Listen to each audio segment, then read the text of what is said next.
Преку блокада на собранието утре работниците со уште една порака до пратениците да го одблокираат законот за минимална плата, кој стои заглавен повеќе од една година, а македонските семејства се повеќе тонат во сиромаштија. Од Сојузот на синдикати најавија дека блокадата пред парламентот ќе започне во 9 часот на улиците Даме, Груев и 11 октомври.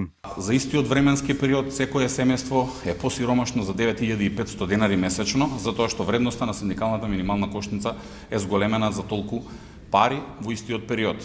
Пратениците се уште се прават глуви и слепи на иницијативата на Сојузот на синдикатите на Македонија за зголемување на минималната плата и за зголемување на останатите работнички плати за најмалку 6000 денари. Ке супати легитимно и уставно барање и за намалување на платите на функционерите. Имајќи во предвид дека ваквата иницијатива е темелена врз основа на уставот и врз основа на законите, и ако ја усвојат, таа ќе биде и уставна и законска, имајќи во предвид дека веќе најавуваат намалување на нивните коефициенти за процентот на порастот на просечната плата или колку што си пресмета гувернерот на Народна банка за 9,2%, па јавно ги прашуваме како ќе биде уставно и законски да ги намалат процентите, односно коефициентите на сложеност на нивните плати за 9,2%, а да не ги намалат за 80%. Како 9% ќе биде уставно и законски, а 80% е неуставно и незаконски. ССМ за четврток најавија блокади пред Организацијата на работодавачи, Бизнис конфедерацијата и Сојузот на стопански комори, а наредната недела во вторник ќе се блокира и владината зграда.